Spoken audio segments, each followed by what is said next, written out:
Hello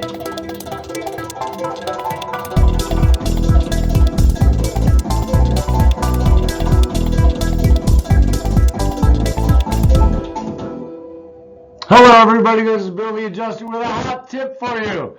It's hot because I'm talking about chimney fires today.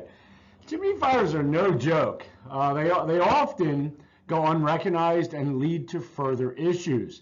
If people were aware of chimney fires that have occurred, not only is it an insurance claim that basically puts you back to a better condition than it was prior to the loss, it's a really expensive scenario, and if you don't file the claim, it may be too long from the point of the fire and then excluded by the policy.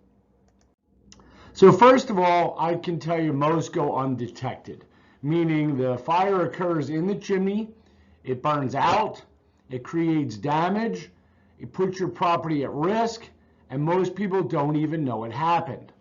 So most chimney systems are designed to handle 2100 degrees. And you think about the old, was it Mr. Mom, 220, 221, whatever it takes.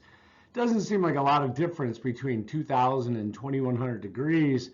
These are the basic fire limits, but during a chimney fire, you can exceed that.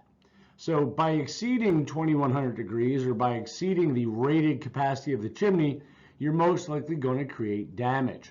Masonry chimneys tend to be the most susceptible because the mortar overheats or contains moisture and it pops out of place. The tiles or the terracotta lining tends to have issues when it expands and contracts very quickly, causing it to crack. We call this thermal shock. That thermal shock is actually what causes the crack in the liner or in the masonry itself, creating the potential for a hostile fire, meaning a fire that escapes the chimney, creating damage to either a connecting building, the wall that it goes up along, or it's discharging or expelling damages that are actually landing on the roof. So I can tell you right now, the greatest thing to do, like the 99 Braves and the Yankees, they got swept. It was a bad year. Get your chimney swept for about $150 to $250. Basically, they're going to do an inspection for you at the same time. You can also just order a chimney inspection, but I recommend getting your chimney inspected, getting your chimney cleaned at least annually to make sure, or biannually if you want to go crazy if you don't use your fireplace a lot. But it is important to keep up on this aspect of your home. These fires can create tons of damage. So here are some signs you can look for if you've had a chimney fire and maybe didn't know it. If you found like shards or flakes, like big snowflakes of creosote, these black flakes on the ground, around the roof, or near the chimney itself, or near the firebox, kind of a good indication that maybe these were resulted or have resulted from a fire. Pieces of creosote that look like, I don't know, I say honeycombs, they kind of break up. They're three-dimensional in shape, and they are formed as the result of very hot creosote burning. Broken or cracked pieces of flue pipe, great indication.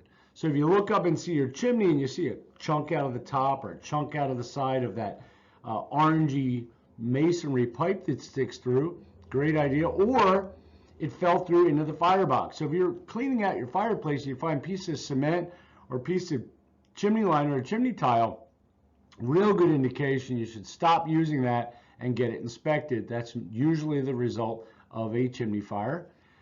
If you have damaged siding next to the chimney, so the chimney is not supposed to be that hot that far up. So if the discharge gases of the chimney were that hot, they created damage to the siding nearby or roofing material.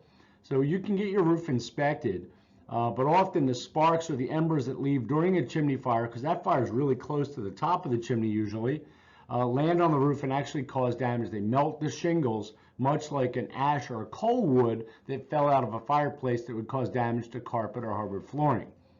If you do see any discoloration to like a metal chimney cap, basically it turns a little bit blue sometimes, or the actual cover at the top, that's another good sign. And any exterior cracks in the masonry that don't look like they're settlement cracks that look specific. Usually they run straight up that chimney because when the cracking occurs, it doesn't always step with the masonry. Hopefully this helps. I can tell you the greatest piece of advice here is not to have an insurance claim. The greatest piece of advice is to spend some time, spend some effort, get it professionally inspected, professionally cleaned, and you should have years of by the fire stories to tell the grandkids when they come by. Hopefully that helps. Again, this is Bill the Adjuster. We offer unlimited claim service 24 hours a day. If you have a specific tip you want me to help you with, you can email me directly at smartclaim@metropa.com. I hope you enjoyed the tip.